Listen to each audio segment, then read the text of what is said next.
Hola Jorge, ¿cómo estás? Nos vamos a referir hoy al caso de Checoslovaquia en 1948. Ese es quizás el ejemplo más interesante de lo que ha sido la toma del poder por parte de los partidos comunistas en Europa Oriental, porque se va a dar dentro del sistema constitucional y político. Parecería ser una jugada más del cambio democrático, y sin embargo vamos a observar que hubo elementos de presión interna y externa que nos habilitan a hablar de un golpe de Estado, y que es lo que en términos generales se admite hoy tanto en República Checa como en Eslovaquia en los círculos académicos y políticos. Checoslovaquia, primero tengamos en cuenta que era un país sumamente industrializado, era uno de los 10 países más desarrollados del mundo en su tiempo. Es como si hoy habláramos en términos comparativos con Corea del Sur, y que además tenía un nivel de alfabetización sumamente alto. Ya antes de la Primera Guerra Mundial, Checoslovaquia tenía un nivel de alfabetización más alto que el de Austria. Por lo tanto, estamos hablando de un país muy cosmopolita, muy desarrollado, que no había sufrido la guerra con la misma intensidad que los países vecinos. Recordemos que en 1938 había tenido que ceder los Sudetes alemanes a la Alemania nazi en virtud del Pacto de Múnich, y que en marzo de 1939 fue invadida las regiones de Bohemia y Moravia, lo que hoy son República Checa, y que Eslovaquia nominalmente se crea como un país independiente, en la práctica un satélite de las potencias del eje. Esto hizo que Checoslovaquia no sufriera la guerra con la misma intensidad que ocurrió, por ejemplo, con Polonia. Y acá vamos a encontrar que el ejército que claramente va a liberar Checoslovaquia de la presencia alemana fue el Ejército Rojo. Además, históricamente, no hubo una enemistad rusa y checa a lo largo de la historia. Los checos y eslovacos estaban bajo el dominio del Imperio Austrohúngaro, y los rusos no eran vistos con hostilidad, como sí ocurría, por ejemplo, en los casos de Polonia, Rumania, Bulgaria, que además limitaban con esos países. Entonces no existía esta relación de enemistad histórica como sí lo había en otros países de Europa Oriental. Esto nos sirve para tomar en cuenta lo siguiente: la Unión Soviética no era vista como un país hostil, sino como amigable.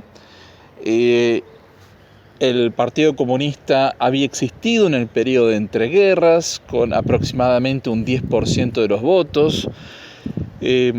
Checoslovaquia había sido un país democrático entre 1918 y 1938. Entonces el Partido Comunista tenía una larga tradición en lo que era Checoslovaquia, con una representación parlamentaria muy nutrida. Los líderes del Partido Comunista Checoslovaco vivieron en el exilio, en Moscú, a lo largo de la Segunda Guerra Mundial. En este caso, la figura que más se va a destacar va a ser la de Klement Gottwald, que luego va a ser el primer ministro. Ahora bien, lo que ocurre cuando termina la Segunda Guerra Mundial es que el antiguo presidente Edvard Beneš, que había sido quien tuvo que renunciar por el Pacto de Múnich de 1938, él había constituido el gobierno checoslovaco en el exilio a partir de 1939 en Londres. Y Beneš va a retornar a Praga como un nuevo presidente en 1945, y no lo va a hacer directamente desde Londres, sino que primero va a viajar a Moscú, y desde Moscú va a ser llevado por las tropas soviéticas para ser reinstalado como primer magistrado. En estas circunstancias vamos a ver que el Partido Comunista va a formar un gobierno de coalición con otros partidos democráticos. En este caso, el Partido Comunista formaba lo que se llamaba el Frente Nacional, Národní fronta.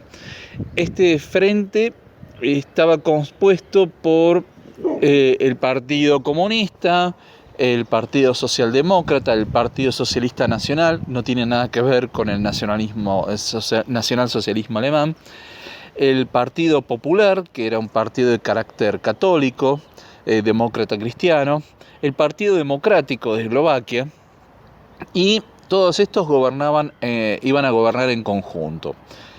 En mayo de 1946 se hacen las primeras elecciones libres de Checoslovaquia tras la guerra, en las cuales el Partido Comunista obtiene el 38% de los votos, aproximadamente el 40% en lo que es República Checa, el 30% en Eslovaquia. Es decir, era el partido más votado individualmente en toda Checoslovaquia y en lo que es Chequia. En Eslovaquia, en cambio, había ganado el Partido Demócrata, seguido por el Partido Comunista. De modo que tenía, digamos, una base electoral muy importante y que en la campaña había desplegado una visión muy moderada sobre la economía y la sociedad y las relaciones exteriores que incluso contrastaba con la de los socialdemócratas, que habían tomado una postura mucho más radical en todos estos temas. Bueno, gobierna en coalición el Partido Comunista con Gottwald como primer ministro y obviamente tenía el control de varios ministerios, como ser el de Defensa, el de el Interior, el de Agricultura, que eran claves para la articulación de un nuevo sistema socialista, aunque en principio muy moderado, y había un consenso general en establecer un gran estado interventor en la economía y en la sociedad. Es decir, había nacionalización de las grandes empresas, colectivización de los grandes latifundios que hasta ese entonces habían estado con propietarios alemanes, una mayor intervención del Estado en la economía, y además un acercamiento muy fuerte con la Unión Soviética, que en definitiva era uno de los países aliados y que había contribuido a la liberación de Checoslovaquia. Hasta acá todo en orden. Lo cierto es que lo que va a ocurrir es que en 1947, tal como hemos visto, comienza la idea de la contención por parte de Estados Unidos y el bloque occidental. Y en ese esquema vamos a ver, por un lado, la doctrina Truman y también el Plan Marshall, que significaban créditos para la reconstrucción europea.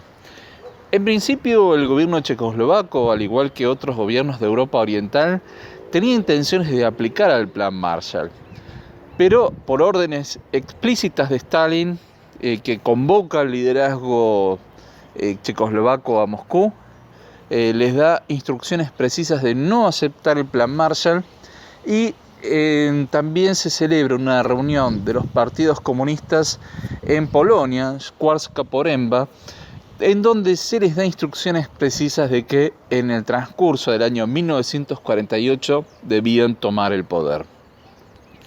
Lo que va a ocurrir es que comienza con una situación que parecería ser menor en comparación a lo que fue la crisis constitucional y política, pero que va a derivar en la toma del poder. Lo que estaba ocurriendo es que el ministro del Interior estaba haciendo una purga de todos los elementos no comunistas dentro de la policía, que cada vez estaba más controlada por el partido y sus seguidores. Esto va a generar una crisis ministerial. Los ministros no comunistas dentro del gabinete de coalición van a exigir que se termine con esta purga de los miembros no comunistas de la policía. El resto del gabinete comunista no va a aceptar estas indicaciones, lo cual va a llevar a que muchos ministros no comunistas renuncien, intentando provocar una crisis del partido y, por consiguiente, la conformación de un nuevo gabinete. Tengamos en cuenta lo siguiente: esta crisis se da en febrero de 1948 y en mayo de 1948 se iban a celebrar elecciones generales. Todo indicaba, por los sondeos electorales de la época, que el Partido Comunista iba a retroceder en cuanto a cantidad de votos y bancas. Con lo cual esta situación le va a servir al Partido Comunista para tomar el poder en nuevas circunstancias.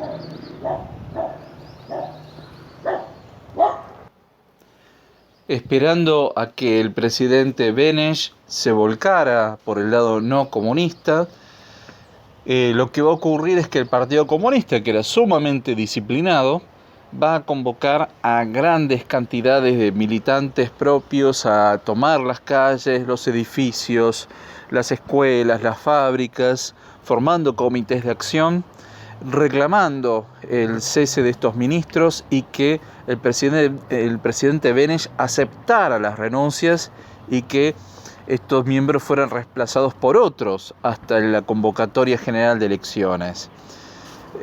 Por otro lado, una fuerte presión de la Unión Soviética para que esta crisis se resolviera en favor de Klement Gottwald y del Partido Comunista, con lo cual había elementos internos y externos que llevaron a la toma del poder, con lo cual finalmente el presidente Beneš decide aceptar la renuncia de estos ministros no comunistas, que fueron rápidamente reemplazados por figuras de tercera y cuarta línea de estos partidos, ya sea del Partido Popular, del Partido Socialista Nacional, del Partido Demócrata Eslovaco, y que entonces lo que va a ocurrir es que en la práctica el Partido Comunista va a poder diseñar un nuevo esquema.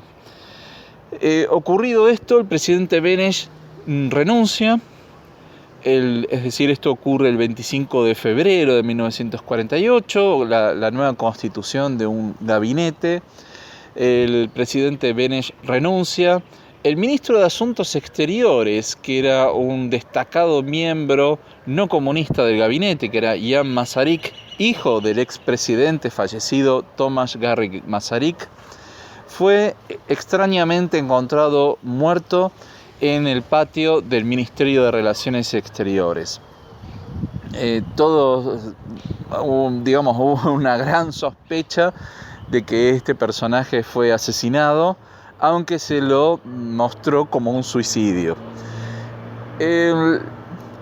Lo que va a ocurrir es que entonces ya el Partido Comunista, con casi la totalidad del poder en sus manos, va a diseñar un nuevo esquema de elecciones. Ya no había elecciones libres, sino que lo que se votaba era una lista del Frente Nacional en la cual había una hegemonía del Partido Comunista.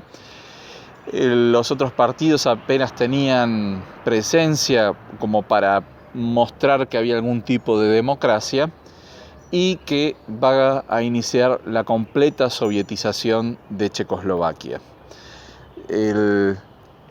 Ahora sí, vamos a encontrar que a partir de fines de febrero de 1948 comienza la censura en todos los medios de prensa, el cierre de los partidos que no eran afectos al Frente Nacional, las purgas dentro de no solo de los organismos de seguridad, sino también de las universidades, las instituciones académicas, de los medios de prensa, de los clubes deportivos. Es decir, cada vez se iba cerrando más toda posibilidad de manifestación independiente o de expresión no comunista. Y acá vamos a ver que Checoslovaquia va a emprender, sí, finalmente, toda la política de los planes quinquenales al estilo soviético a partir de 1949 y se proclama como un país de la órbita socialista. Bueno, muchas gracias a Radio Sefarad, muchas gracias Jorge, y nos estaremos encontrando en una semana en Las Edades del Totalitarismo.